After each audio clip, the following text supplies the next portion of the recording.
बिस्मिल्लाहिर्रहमानिर्रहीम। Dear students, अस्सलाम वालेकुम। आज के लेक्चर में हम एमसीक्यूज़ को डिस्कस करने जा रहे हैं। क्वांटम मैकेनिक्स के ऊपर बेस करते हैं।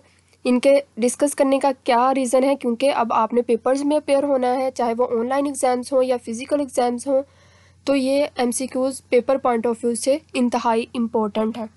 वॉल्यूम 1 में हम आज कुछ हाफ एमसीक्यूज़ डिस्कस कर लेते हैं, उसके बाद वॉल्यूम 2 में रिमेनिंग एमसीक्यूज़ को डिस्कस करेंगे। स्टूडेंट्स, जब हम एमसीक्यू नंबर 1 की बात करते हैं तो हम जानते हैं कि जब भी हम पार्टिकल्स को ट्रैप करते हैं किसी पोटेंशियल बॉक्स के अंदर, पोटेंशियल वेल के अंदर, तो उसकी वॉल्स की क्या सिचुएशन होती है, ये वॉल्स किस नोयत की होती हैं, क्या वो स्मॉल होती हैं, क्या वो लार्ज होती हैं, क्या वो इन्फिनिटली लार्ज होती हैं, क्या वो सॉफ्ट होती हैं या क्या वो हार्ड होती हैं। तो इसमें जो ऑप्शन नंबर डी आपको नज़र आ रहा है ये हमारे पास ट्रू होगा। इसका रीज़न एक्सप्लेनेशन मैंने तमाम एमसीक्यूज़ के साथ साथ दे दी है। क्योंकि हम जानते हैं कि जब भी हम किसी पार्टिकल को ट्रैप करते हैं किसी पोटेंशियल वेल के अंदर, तो वो आप देखते हैं कि आप एक बॉक्स टाइप इस तरह से पोटेंशियल वेल कंसीडर करते हैं, और जो इसकी वॉल्स होती हैं, ये जो आपको इधर लंबाई के रुख वर्टिकली आपको नज़र आ रही हैं, इनकी लेंथ जो है वो इन्फिनिट होती है, कि यानी इनका पोटेंशियल इन्फिनिट होता है। 0 to L के दरमियान पार्टिकल ने इधर इनसाइड जो है मूव करना होता है, तो जो वॉल की लेंथ होती है वो इन्फिनिट होती है, तो इसलिए वो इन्फिनिटली हार्ड भी होती है, इन्फिनिटली लार्ज भी होती हैं। हार्ड होने का मकसद ये है कि पार्टिकल अगर हिट करता है वॉल्स को तो वो जो है अपनी मूवमेंट को कंटिन्यू कर सके। अगर सॉफ्ट होंगी तो पार्टिकल के रुकने के चांसेस हो गए, लेकिन वॉल्स के हार्ड होने पर पार्टिकल अपनी मोशन को कंटिन्यू रखेगा। अगर हम एमसीक्यू नंबर 2 की बात करते हैं तो एमसीक्यू नंबर 2 में पूछा गया है कि जो पार्टिकल मूव करता है वो उस रीजन के अंदर, यानी इस बॉक्स के अंदर रीजन में, तो उसकी क्या लेंथ होती है, क्या सिचुएशन होती है। तो आप ये भी जानते हैं, आपने प्रॉब्लम्स में भी ये सॉल्व किया हुआ है, मैंने भी करवाया था, कि जो हमारे पास पार्टिकल की मूवमेंट की लेंथ होती है वो 0 to L होती है। तो एक हम जो वॉल है उसको 0 उसका पोटेंशियल, और दूसरी की जो एंडिंग पॉइंट है या बाउंड्री पॉइंट कह लें वो L। एक का इनिशियल जो है 0 और दूसरे का L होता है, तो पार्टिकल ने इन साइड मूव करना होता है। क्योंकि 1 डायमेंशनल प्रॉब्लम होते हैं, ये हमारे पास mostly along the X axis ही मूवमेंट होती है, तो इसलिए हमारे पास ऑप्शन नंबर सी यहाँ पे करेक्ट कंसिडर होगा कि पार्टिकल ने 0 to लेस एक्स और एक्स लेस दैन L इसी के दरमियान ही मूव करना है। इसकी भी एक्सप्लेनेशन आपको नज़र आ रही है। उसके बाद जो हमारे पास एमसीक्यू नंबर 3 है, इसमें पूछा जा रहा है आपसे कि पार्टिकल अपनी एनर्जी लॉस करते हैं जब वो कोलाइड करते हैं वॉल के साथ। तो नो, पार्टिकल अपनी एनर्जी लॉस नहीं करते। हिट करने के बाद भी उनकी एनर्जी जो है वो सेम रहती है, एनर्जी कॉन्स्टेंट होती है। एनर्जी का factor inside potential well remains constant. उसके बाद एमसीक्यू नंबर 4 की जब बात करते हैं, energy of the particle is proportional to, जो पार्टिकल की एनर्जी है वो किसके प्रोपोर्शनल होती है।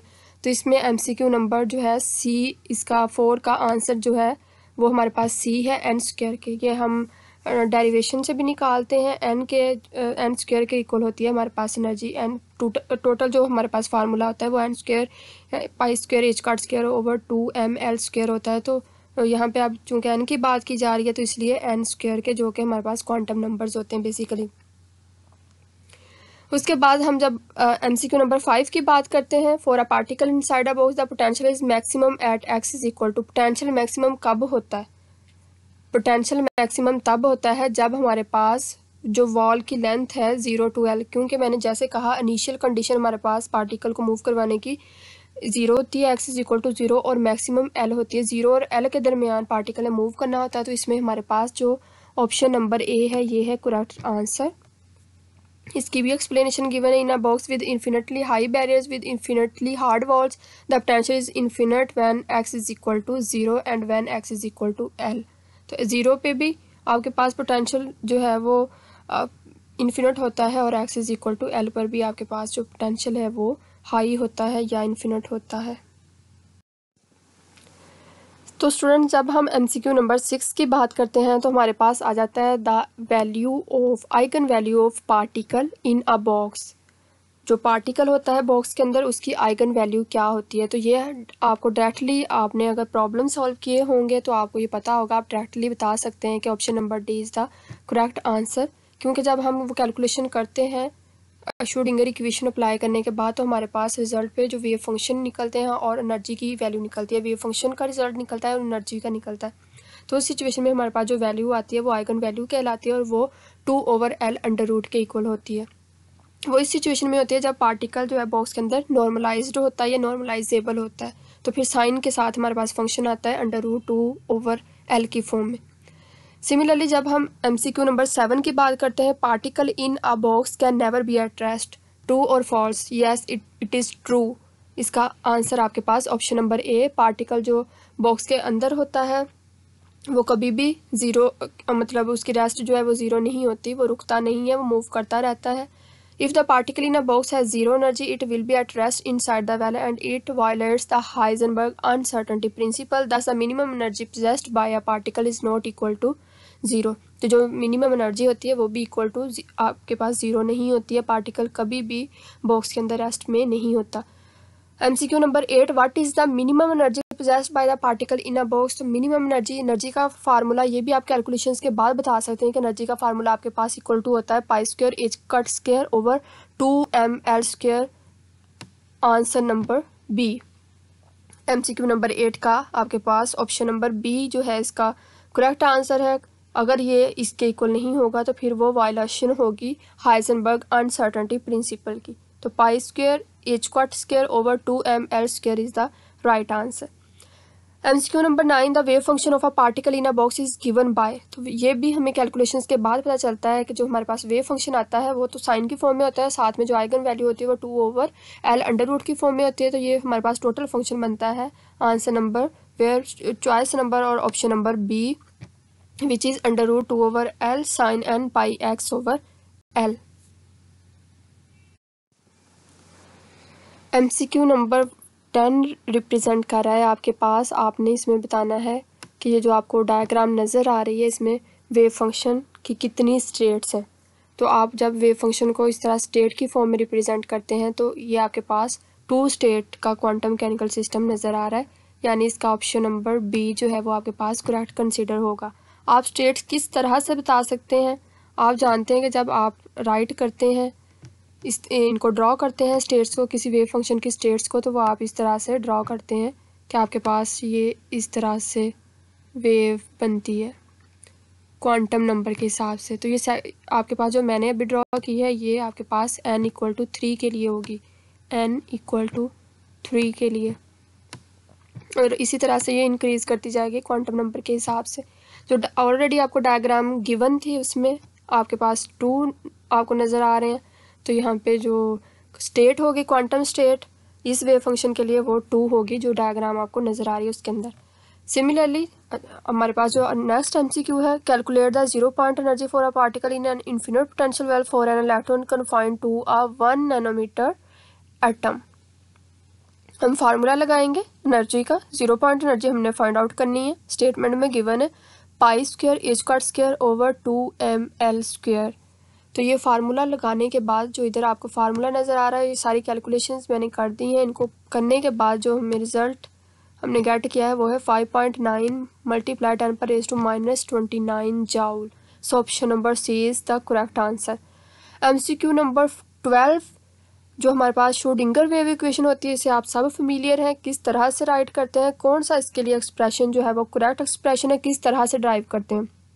तो यहाँ पे स्टूडेंट जो बात याद रखेंगे कि श्रोडिंगर इक्वेशन को हम ड्राइव नहीं करते, ये खुद इटसेल्फ एक जो है वो प्रिंसिपल है, बेसिक प्रिंसिपल है, और ये हम सबको याद होता है जब हम क्वांटम मैकेनिक्स में कोई भी मेजरमेंट्स कर रहे होते हैं। तो यहाँ पे जो ऑप्शन नंबर डी है ये इसका करेक्ट आंसर है, जो कि हमारे पास श्रोडिंगर वेव इक्वेशन है। एओटा का डी साई, जो साई है आपके पास कोई भी wave function d⁻dt which is equal to -eota h²/2m ∫(ψ/x² plus u psi. जो u साई है ये आपके पास पोटेंशियल का पार्ट है, पोटेंशियल को रिप्रेजेंट कर रहा है, और जो बाकी टर्म्स है यहाँ पे $2ψ/x², ये बेसिकली यहाँ पे कभी कभार डेल स्क्वायर भी लिखा होता है। तो ये मोमेंटम ऑपरेटर या आपके पास 3 डिमेंशंस के लिए भी यूज़ होते हैं, $2ψ/x²। अगर एक डिमेंशन हो तो आप इसको सिंपली उस डिमेंशन से रिप्रेजेंट कर देते हैं along x axis, y axis या z एक्सिस। लेकिन अगर तीनों डिमेंशंस हों तो फिर आप इस डेल $2ψ/x² को डेल स्क्वायर यानी नेबुला ऑपरेटर से भी रिप्रेजेंट कर सकते हैं। जब हम क्वांटम वेव पार्टिकल की बात करते हैं, ये भी हमने मैथमेटिकली आपने इसको किया होगा क्वेश्चंस के अंदर, कि आपके पास जो पार्टिकल्स होते हैं उनके जब हम मोमेंटम फाइंड आउट करते हैं या एनर्जी फाइंड आउट करते हैं तो वो आपके पास इक्वल टू होता है, एनर्जी का जो रिलेशन है वो एच का टू ओमेगा के इक्वल होता है। तो एमसीक्यू नंबर 13 में पूछा गया है कि आपके पास एनर्जी का रिलेशन क्या है, तो इसके लिए जो ऑप्शन नंबर बी है वो करेक्ट आंसर होगा। अगर मोमेंटम का पूछा जाए तो वो आपके पास एच कट के की फॉर्म में होता है, एच कट के। तो इस तरह से आप किसी भी क्वांटम वेव पार्टिकल के लिए जो कि मूविंग पार्टिकल हो उसके लिए एनर्जी और मोमेंटम बता सकते हैं। इसके बाद MCQ number 14, Schrodinger wave equation can be derived from principles of quantum mechanics. Schrodinger equation को हम क्वांटम मैकेनिक्स के जो प्रिंसिपल्स हैं, पास्टुलेट्स हैं, उनसे ड्राइव कर सकते हैं। नो, इट्स फॉल्स, क्योंकि मैंने अभी बताया कि जो हमारे पास श्रोडिंगर इक्वेशन है वो इटसेल्फ आपके पास एक लॉ है, वो अपनी हैसियत रखता है, तो उसको ड्राइव करने की हमें ज़रूरत नहीं होती है। तो उसकी अपनी इटसेल्फ एक प्रेजेंस है, तो इसलिए हम उसको कहीं से निकालते नहीं हैं, कहीं से ड्राइव नहीं करते हैं, तो इसलिए ये हमारे पास आएगा फॉल्स। उसके बाद which of the following can be a wave function.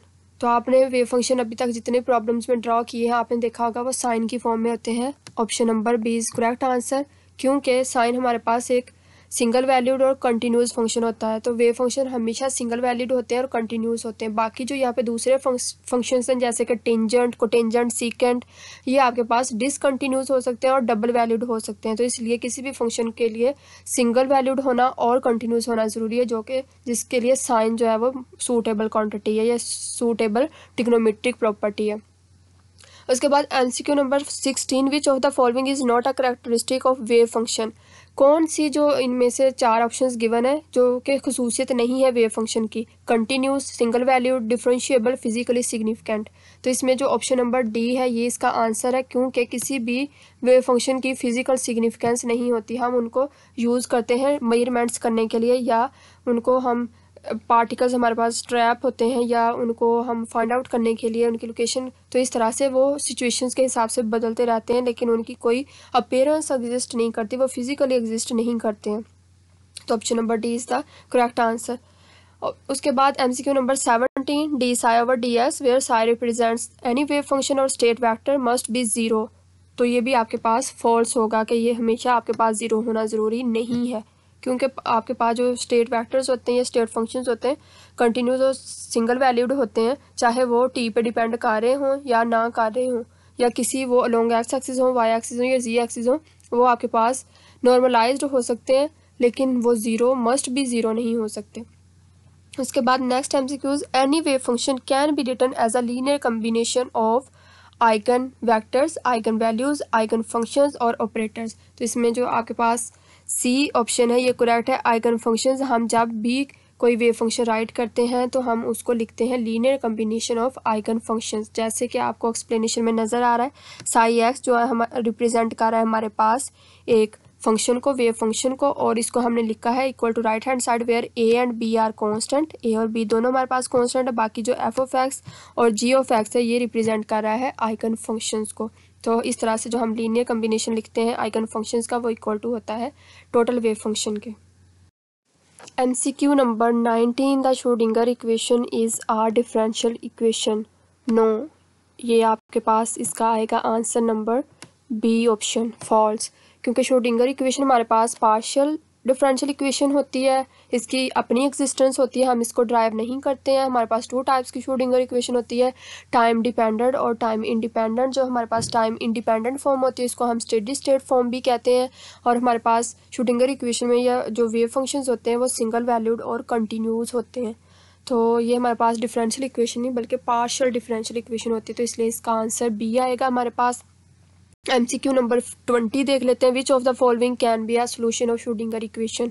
आपको 4 जो है पिक्स और डायग्राम्स गिवन है, इनमें से आपने इनको देखते हुए बताना है कि कौन सी जो है वो सूटेबल है श्रोडिंगर इक्वेशन के लिए।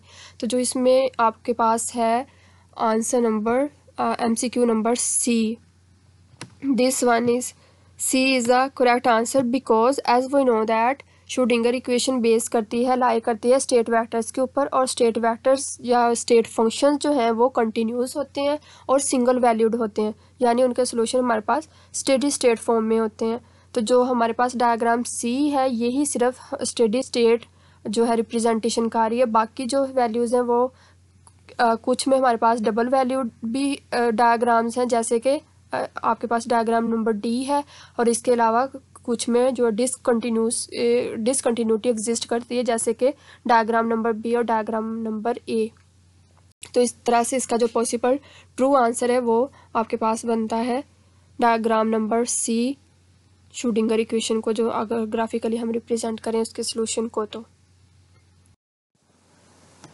श्रोडिंगर वेव इक्वेशन किस टाइप की होती है? आपके पास डिफरेंशियल इक्वेशन होती है, लीनियर होती है, या ये आपके पास डराइवेबल होती है, या क्वाड्रेटिक होती है? तो हमारे पास जो श्रोडिंगर इक्वेशन है वो लीनियर होती है, क्योंकि हम जानते हैं आप श्रोडिंगर इक्वेशन राइट करते हैं तो श्रोडिंगर इक्वेशन में कोई भी फंक्शन या कोई भी value more than 1 degree hold नहीं करता है, तो वो लीनियर कम्बिनेशन में राइट की जाती है, इसलिए श्रोडिंगर वेव इक्वेशन हमारे पास लीनियर होती है। इसके अलावा श्रोडिंगर वेव इक्वेशन के फंक्शंस जो होते हैं, अगर उसमें हमारे पास एक स्टेट वेक्टर साई है, उसको हम कहते हैं श्रोडिंगर वेव इक्वेशन से लिखते हैं, तो वो हमारे पास लीनियर सिचुएशन रखता है या लीनियर फॉर्म रखता है। इसी तरह से अगर उसके और फर्दर मेंबर्स हैं जैसे साई 1, साई 2, साई 3, उनको हम सॉल्व करते हैं तो वो उनके सॉल्यूशंस को ऐड करते हैं तो वो भी हमारे पास जो है वो लीनियर कम्बिनेशन देंगे।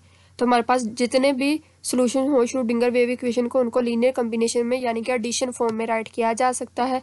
तो इस तरह से आपके पास MCQ नंबर 22 का आंसर डी करेक्ट आंसर कहलाएगा। उसके बाद two solutions of Schrodinger wave equation obey superposition principle. Yes, Schrodinger equation obey superposition principle, तो इस तरह से इसके सॉल्यूशन भी जो है वो सुपरपोजिशन प्रिंसिपल को होल्ड करते हैं। अब expectation value which measurement can not be calculated using the typical method. इनमें से कौन सा फैक्टर है जिसकी हम एक्सपेक्टेशन वैल्यू जो है वो टिपिकल मेथड से फाइंड आउट नहीं कर सकते? तो उसमें हमारे पास आ जाता है मोमेंटम, बिकॉज मोमेंटम की ऑलरेडी वैल्यू होती है, momentum as a operator behave करता है, तो हम मोमेंटम ऑपरेटर की वैल्यू लगाकर एक्सपेक्टेशन वैल्यू फाइंड आउट करते हैं।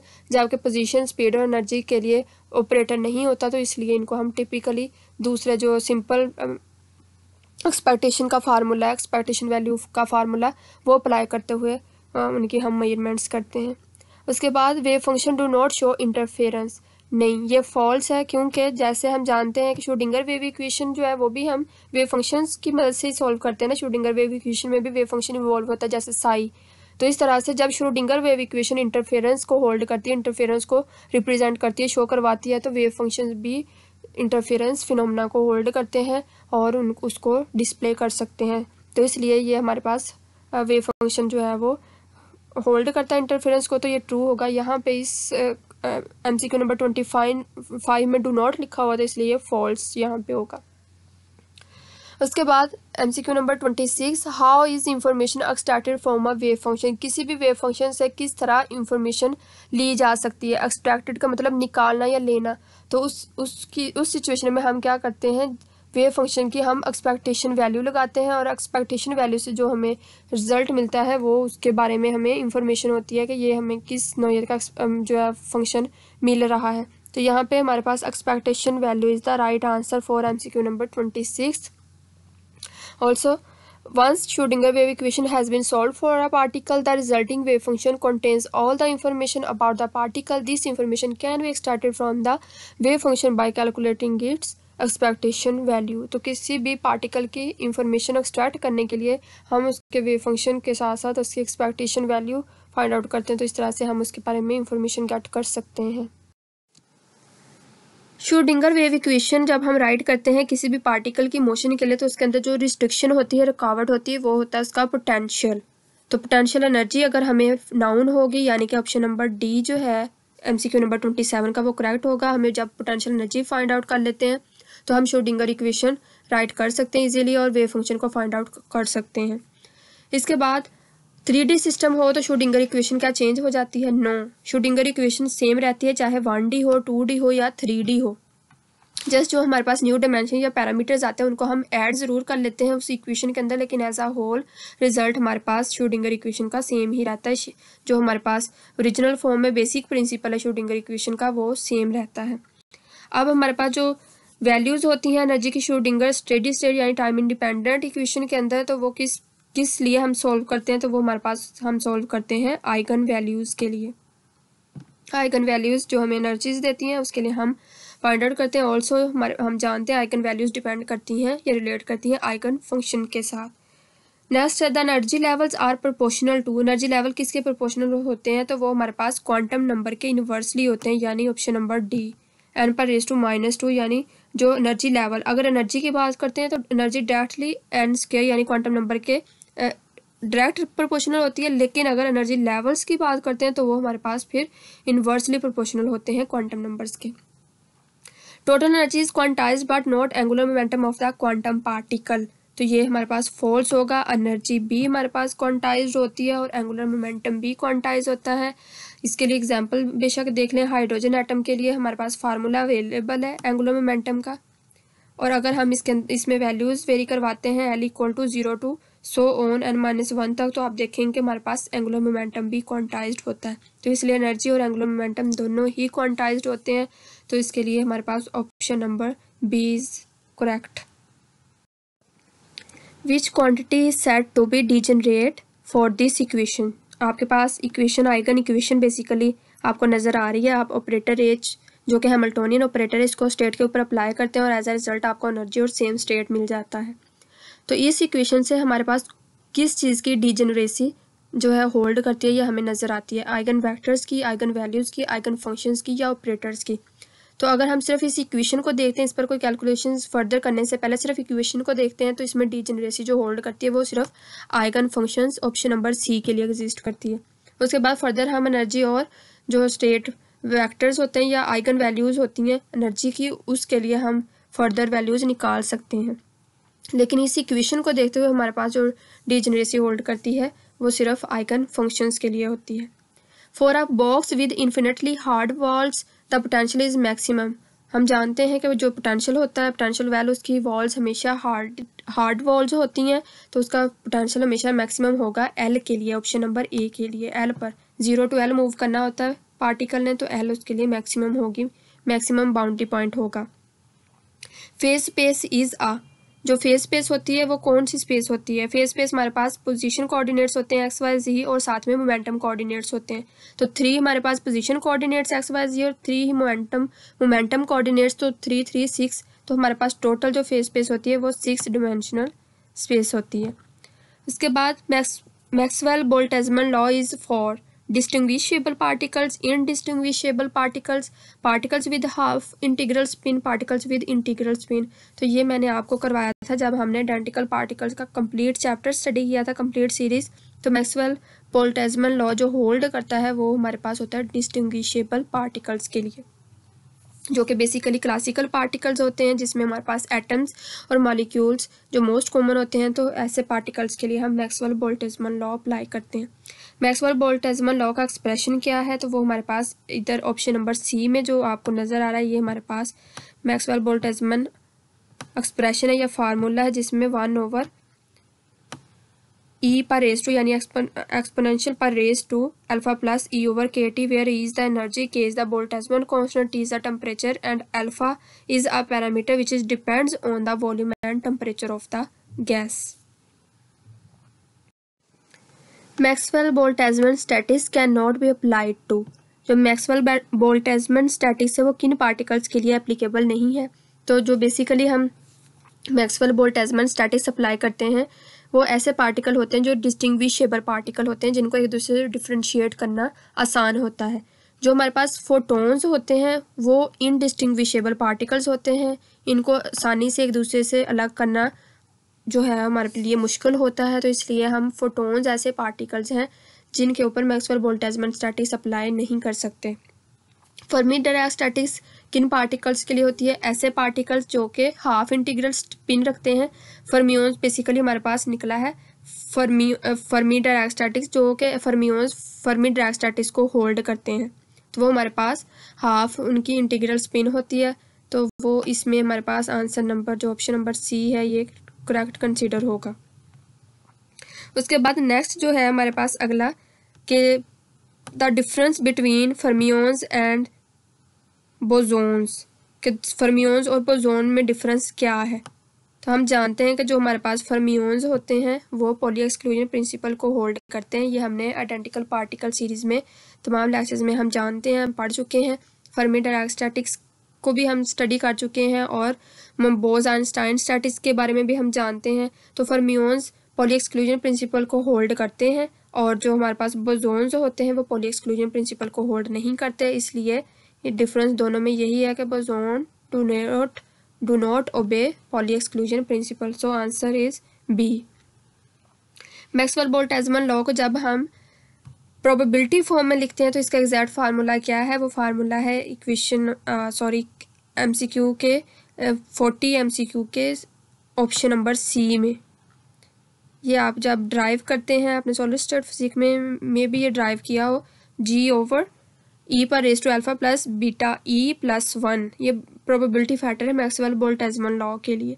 तो यहाँ पे again alpha beta are constants, E is the energy, G is also a constant and जो हमारे पास बीटा है उसको हम रिप्लेस कर देते थे 1/kT से। और जो अल्फा होता है वो डिपेंड करता है टेम्परेचर या वॉल्यूम के ऊपर।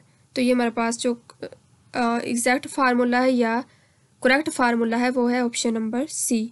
उसके बाद 41 MCQ the wave function of fermion is not. जो हमारे पास फर्मियोन्स का वेव फंक्शन होता है वो क्या है? Symmetric, single valued, continuous, differentiable. तो सिमेट्रिक जो हमारे पास फर्मियोन्स होते हैं उनका वेव फंक्शन एंटी सिमेट्रिक होता है और जो बोसोन्स होते हैं उनका वेव फंक्शन सिमेट्रिक होता है।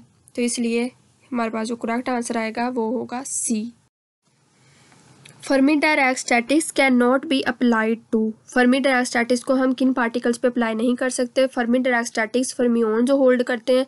फर्मियोन्स ऐसे पार्टिकल जो कि हाफ ऑड इंटीग्रल स्पिन रखते हैं जिसमें हमारे पास इलेक्ट्रॉन्स भी आते हैं, प्रोटॉन्स भी आते हैं और ये सबकी हाफ ऑड इंटीग्रल स्पिन होती है। जो कि फोटोन होते हैं इनकी इंटीग्रल स्पिन होती है। तो इसलिए हम कह सकते हैं फोटोन हमारे पास ऐसे पार्टिकल्स हैं जो कि फर्मी डायराक स्टैटिक्स को होल्ड नहीं कर सकते। So correct option is B. Next है एट T ग्रेटर दैन 0। जब टेम्परेचर 0 से ज़्यादा होता है तो प्रोबेबिलिटी किसी स्टेट के लिए energy total energy greater than EF होने की सिचुएशन में कितनी स्टेट्स आपके पास फील्ड होती हैं? 0, हाफ या मैक्सिमम। तो इसमें हमारे पास ये इस सिचुएशन में ये फॉल्स होगा क्योंकि 0 नहीं होती, हाफ होती हैं प्रोबेबिलिटी की सूरत में। जब टेम्परेचर ग्रेटर दैन 0 केल्विन होता है तो total energy B greater than आपके पास फर्मी एनर्जी होती है। EF means Fermi energy. तो इस सिचुएशन में जो स्टेट्स की प्रोबेबिलिटी है फिल होने की वो 0 नहीं होती, हाफ हो जाती है। 0 भी हो सकती है और वो इस सिचुएशन में जब प्रोबेबिलिटी 0 नहीं होगी, प्रोबेबिलिटी हाफ ही रहेगी, लेकिन आपके पास पार्टिकल्स स्टेट्स को छोड़ के जब नेक्स्ट स्टेट्स में मूव करते हैं तो वो किस टेम्परेचर के लिए कर सकते हैं? 273 के लिए, 373 के लिए, 100 के लिए, 300 के लिए, 0 के। तो जब हमारे पास टेम्परेचर 0 के होता है तो फिर इस सिचुएशन में पार्टिकल अपने स्टेट्स को छोड़कर अगली स्टेट अपर मोस्ट स्टेट्स में मूव करना शुरू कर देते हैं। तो उनकी स्टेट्स ऑक्यूपेंसी जो है वो 0 हो सकती है लेकिन प्रोबेबिलिटी 0 नहीं होगी। फर्मी डायराक स्टैटिक्स के अंदर one energy state can be occupied by more than one particle. No. Fermi जो फर्मियोन्स हैं उनके लिए ये प्रॉपर्टी है फर्मी डायराक स्टैटिक्स के अंदर कि एक पार्टिकल एट अ टाइम में एक ही स्टेट को होल्ड कर सकता है। एक एनर्जी स्टेट को सिर्फ एक ही पार्टिकल एक टाइम में होल्ड कर सकता है। तो इसके लिए ये यहाँ पे आ जाएगा false option. When one state is filled, the particle will go on to the other state. जब एक स्टेट फिल होती है तो पार्टिकल फिर हमारे पास अगली स्टेट में मूव करता है। बोस-आइंस्टाइन स्टैटिक्स इज फॉर। बोस-आइंस्टाइन स्टैटिक्स वो स्टैटिक्स जो बोसोनिक पार्टिकल्स होल्ड करते हैं। बोसोनिक पार्टिकल्स ऐसे पार्टिकल जो कि इनडिस्टिंग्विशेबल होते हैं और उनकी स्पिन हमारे पास इंटीग्रल स्पिन होती है और इनका जो वेव फंक्शन है वो सिमेट्रिक वेव फंक्शन होता है। तो इसलिए हमारे पास यहाँ पे करेक्ट ऑप्शन डी होगा। ऐसे पार्टिकल जिनकी स्पिन इंटीग्रल स्पिन होती है और वेव फंक्शन सिमेट्रिक होता है और इनमें जो ये पॉली एक्सक्लूजन प्रिंसिपल को होल्ड नहीं करते, जबकि फर्मियोन्स पॉली एक्सक्लूजन प्रिंसिपल को होल्ड करते हैं। The difference between fermions and bosons is that bosons wave function is. Boson का वेव फंक्शन कैसा होता है? Continuous, single valued, symmetric, differentiable. और ये हम 12 मरतबा पढ़ चुके हैं। बोसोन जो वेव फंक्शन होल्ड करता है सिमेट्रिक होता है, फर्मियोन्स का एंटी सिमेट्रिक होता है। तो इन दोनों में ये डिफरेंस है। बोसोन या Bose Einstein statistics can be applied to. Bose Einstein statistics उन पार्टिकल्स पर अप्लाई होगी जो हाफ इंटीग्रल स्पिन रखते हैं जिसमें हमारे पास फोटोन्स आते हैं। इलेक्ट्रॉन्स, प्रोटॉन्स, न्यूट्रॉन्स ये सब फर्मियोन्स हैं। तो इनकी जो इंटीग्रल स्पिन है वो ओड इंटीग्रल स्पिन होती है। In Bose Einstein statistics one energy state can be occupied by more than one particle. Yes it is true. जो हमारे पास बोसोन या बोसोनिक आइंस्टाइन स्टैटिक्स रखने वाले पार्टिकल्स हैं वो पॉली एक्सक्लूजन प्रिंसिपल को होल्ड नहीं करते, सिमेट्रिक वेव फंक्शन रखते हैं। इसमें बोसोन कंडेंसेशन होती है, एक स्टेट के अंदर more than one particle exist कर सकते हैं, तो इसलिए ये स्टेटमेंट ट्रू कंसिडर होगी। When bosons are cooled to a low enough temperature their behaviour changes. Yes it is true, क्योंकि जब हम पार्टिकल जो कि बोसोनिक सिचुएशन वाले होते हैं, बोसोनिक प्रॉपर्टीज़ रखते हैं, जब हम उनको कूल करते हैं, ठंडा करते हैं लो टेम्परेचर के ऊपर, तो क्या होता है कि वो कंडेंसेट करते हैं, मिक्सअप हो जाते हैं। कंडेंसेशन का मतलब होता है एक दूसरे के साथ मर्ज हो जाते हैं स्टेट्स के अंदर, तो वो हमारे पास फिर कहलाती है बोस-आइंस्टाइन कंडेंसेशन, और ऐसे पार्टिकल्स कहलाते हैं बोस-आइंस्टाइन कंडेंसेट। तो इसके लिए ट्रू हमारे पास ये स्टेटमेंट होगी। इसके बाद फॉर एग्जांपल हमारे पास हीलियम का एटम है, तो वो क्योंकि हम जानते हैं कि हीलियम बोस-आइंस्टाइन स्टैटिक्स रखता है, बोस-आइंस्टाइन कंडेंसेशन को होल्ड करता है, तो फिर ये किस टेम्परेचर के लिए ये बोस-आइंस्टाइन कंडेंसेशन को शो करेगा। तो आपके पास 4 वैल्यूज़ गिवन है, जिसमें हमारे पास जो ट्रू वैल्यू है वह 2.13 केल्विन होता है। इस टेम्परेचर पर जो हीलियम का एटम है वो बोस-आइंस्टाइन कंडेंसेशन को रिप्रेजेंट करता है, क्योंकि जब हम इस टेम्परेचर पर इसको कूल करते हैं तो ट्रांजिशन इसके अंदर अकर्स होते हैं, जो लिक्विड है वो कन्वर्ट होता है सुपर फ्लूइडिटी में, और इसमें विस्कोसिटी जो है वो अपेयर होती है, जो जब ये फिर नैरो स्लिट्स के अंदर से पास करता है और इसमें बोस-आइंस्टाइन कंडेंसेशन प्रोड्यूस होती है। During Bose Einstein condensation all the atoms fall back to the. जब बोस-आइंस्टाइन कंडेंसेशन होती है किसी भी एटम के अंदर, तो फिर तमाम जो एटम्स हैं, पार्टिकल्स हैं, वो किस स्टेट की तरफ मूव करते हैं? Ground state, first excited state, highest excited state या इनसफिशिएंट इंफॉर्मेशन। तो इसका ट्रू आंसर है ग्राउंड स्टेट। हम जानते हैं कि बोस-आइंस्टाइन कंडेंसेशन होती ही ग्राउंड स्टेट्स के अंदर है, तो जब भी बोस-आइंस्टाइन कंडेंसेशन हो रही होती है तो टेम्परेचर बहुत स्मॉल होता है, लो वैल्यू होती है टेम्परेचर की, तो जो एटम्स हैं वो मूव करना शुरू कर देते हैं ग्राउंड स्टेट की तरफ, तो इसलिए correct answer is the ground state. Next है elastic waves in crystals are made up of. ये थोड़ा वेव्स के रेलिवेंट है, जब हम क्रॉस सेक्शंस और वेव्स के बारे में पढ़ते हैं तो ये आ जाता है उसमें, elastic waves in crystals are made up of. तो जो इलास्टिक वेव्स होती हैं वो फोनोन्स हमारे पास पार्टिकल्स होते हैं, वेव्स की फॉर्म होती है, उस तरह से ये पैदा होती हैं इन अ क्रिस्टल, किसी भी क्रिस्टल के अंदर। व्हेन एनर्जी इज़ प्रोवाइडेड, जब हम एनर्जी प्रोवाइड करते हैं, द लेटेस्ट अब्जॉर्ब, लेटेस्ट होता है उसके हिस्से, उस सिस्टम के हिस्से जो जहाँ पे पार्टिकल्स अटैच होते हैं। The lattice absorbs energy and gets excited to a higher state. जो लेटेस्ट होता है एनर्जी अब्जॉर्ब कर लेता है और मूव कर जाता है हायर एक्साइटेड स्टेट की तरफ। When it de-excites to ground state, जब उसको डी एक्साइट किया जाता है ग्राउंड स्टेट की तरफ, it releases radiation in sound wave region, तो वो फिर रेडिएशन को रिलीज करता है साउंड वेव रीजन के अंदर, और उसको हम कहते हैं वो फोनोन्स होती हैं, और इन ये वेव्स जो है ये भी हमारे पास क्वांटाइज्ड होती हैं। तो इलास्टिक वेव्स क्रिस्टल्स के अंदर फोनोन्स की फॉर्म में प्रोड्यूस होती हैं, so option D is correct answer. The energy of elastic wave is given by, elastic wave की एनर्जी को हम इन n+12 एच कट ओमेगा से रिप्रेजेंट करते हैं। एच कट जो है हमारे पास कांस्टेंट होता है, omega is the angular frequency, and n+12 where n represents the quantized number. तो ये हमारे पास 0, 1, 2 से फर्दर मूव करते हैं n जो होता है, तो correct answer is D option. Waves in the wave packets are such that they interfere constructively over a large region of space.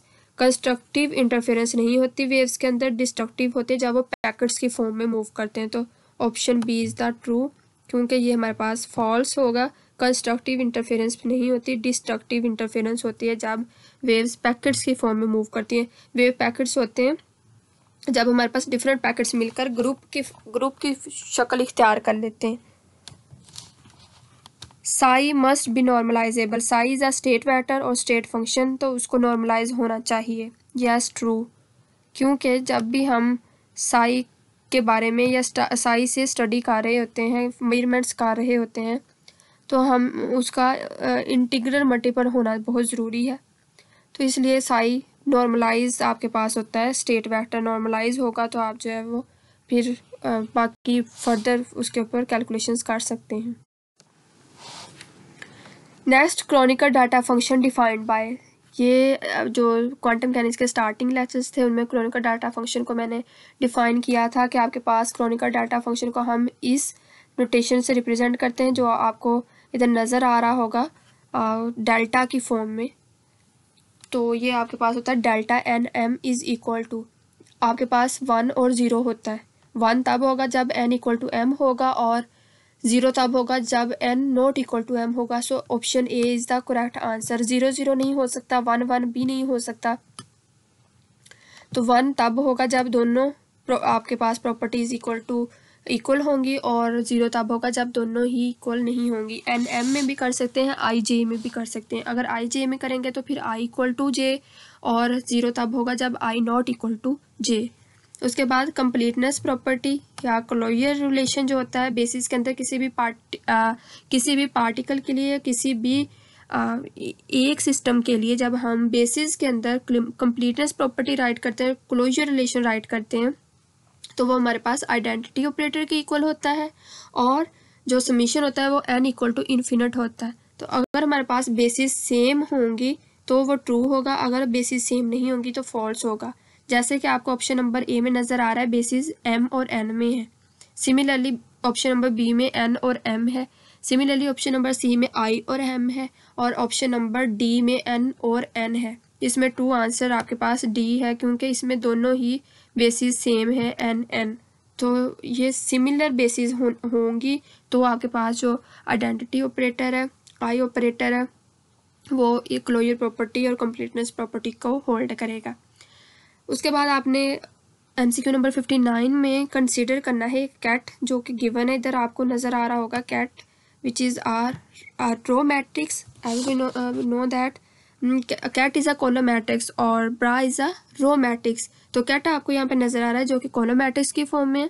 इस कैट को आपने नॉर्मलाइज करना है। जब कैट गिवन हो तो हम उसका ब्रा क्रिएट कर सकते हैं बाय टेकिंग डैगर और कम्प्लेक्स कंजुगेट। तो आप इस कैट का पहले ब्रा क्रिएट करेंगे बाय टेकिंग इट्स डैगर और कम्प्लेक्स कंजुगेट और फिर देखेंगे कि इसका रिजल्ट क्या निकलता है। तो जो इसका करेक्ट रिजल्ट है वो हमारे पास आएगा 30। ये मैंने कैलकुलेट किया है, आप भी इसको करके देखेंगे तो 30 आएगा।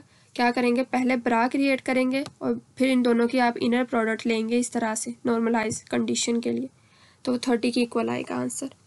How we can obtain the complex conjugate of a matrix, हम किसी भी मैट्रिक्स का कॉम्प्लेक्स कंजुगेट किस तरह से ले सकते हैं। Taking complex conjugate of its diagonal elements multiply by 0 multiply by 1 या taking complex conjugate of all its elements. तो correct answer is D, complex conjugate जब हम तमाम एलिमेंट्स का लेते हैं तो वही इक्वल होता है हमारे पास total complex conjugate of the matrix के। उसके बाद trace of an operator, trace के लिए कौन सा रिलेशन जो है वो करेक्ट है, ए बी सी या डी। तो इसके लिए सारे ही ऑप्शन करेक्ट हैं, यानी इसमें option number D is the correct क्योंकि हम ट्रेस को इन तमाम फार्मूलाज के फॉर्म में राइट कर सकते हैं। हम जानते हैं ट्रेस होती क्या है, डायगोनल एलिमेंट्स का एडिशन। जब हम डायगोनल एलिमेंट्स को किसी भी मैट्रिक्स के डायगोनल एलिमेंट्स को ऐड करते हैं तो वो कहलाता है ट्रेस ऑफ द मैट्रिक्स। उसके बाद MCQ नंबर 62 डिटर्मिनेंट, आपको इक्वेशन नज़र आ रही है, determinant into A n n minus A delta n m is equal to 0। This equation is known as non secular equation, secular और करैक्टरिस्टिक इक्वेशन, स्पेक्ट्रम इक्वेशन और none. तो ये हम पढ़ चुके हैं जब हमने मैट्रिक्स के बारे में स्टडी किया था, तो मैंने आपको करवाया था कि ये आपके पास जो इक्वेशन होती है डिटर्मिनेंट और साथ में ए एन एन आपके पास एक मैट्रिक्स को रिप्रेजेंट कर रहा है, ए इज़ अ कांस्टेंट और डेल्टा एन एम जो है वो क्रोनिकल डेल्टा फैक्टर को रिप्रेजेंट कर रहा है। तो ये हमारे पास कहलाती है इक्वल टू 0 जब हो तो ये हमारे पास कहलाती है secular equation. So option B is the correct answer. Secular इक्वेशन या करैक्टरिस्टिक इक्वेशन दोनों ही ट्रू है। और जो जब हम इसको ओपन करते हैं इक्वेशन को मैट्रिक्स फॉर्म में तो जो हमारे पास एलिमेंट्स आते हैं उनको हम कहते हैं स्पेक्ट्रम ऑफ द सेकुलर इक्वेशन या करैक्टरिस्टिक इक्वेशन। नेक्स्ट है if a number of different eigen vectors 2 और मोर, चाहे 2 हो या 2 से ज़्यादा, have the same eigenvalue, this eigenvalue is said to be. If a number of different eigenvectors, अगर हमारे पास डिफरेंट आइगन वेक्टर्स हों, चाहे वो 2 हों या 2 से ज़्यादा हों, तो उनकी आइगन वैल्यूज सेम हो। लेकिन अब देखें, आइगन वेक्टर्स तो डिफरेंट हैं लेकिन आइगन वैल्यूज़ उनकी सेम हैं, तो फिर जो हमारे पास फर्दर आइगन वैल्यूज से जनरेट होंगी वो कौन सी होंगी, तो वो हमारे पास डीजनरेट आइगन वैल्यूज़ कहलाएंगी। इसमें जो हमारे पास ऑप्शन ए है वो हमारे पास करेक्ट कंसीडर होगा। Option A is the correct, क्योंकि जब आइगन वेक्टर्स डिफरेंट होंगे लेकिन उनसे जो वैल्यूज़ जनरेट होंगी वो सेम होंगी, तो फिर आइगन वैल्यूज़ हमारे पास कहलाएंगी डीजनरेट आइगन वैल्यूज़। तो स्टूडेंट्स, ये था आज के लिए, और इसके बाद एक और मतलब मैं दूंगी इससे रेलिवेंट, क्योंकि ये नाफ एमसीक्यूज़ नहीं थे, वीडियो बहुत लेंथी हो रही थी, तो इसलिए मैंने इधर इसको स्प्लिट कर लिया 2 हिस्सों में। यहाँ तक आप पहले कर लें, उसके बाद में फिर नेक्स्ट वीडियो के लिए आपको इंतज़ार करना होगा। और अगेन जो नए स्टूडेंट्स हैं जिन्होंने पहले चैनल को सब्सक्राइब नहीं किया हुआ, वो चैनल को ज़रूर सब्सक्राइब करें और मेरे वीडियोज़ को लाइक भी ज़रूर किया करें। थैंक यू एंड अल्लाह हाफिज़।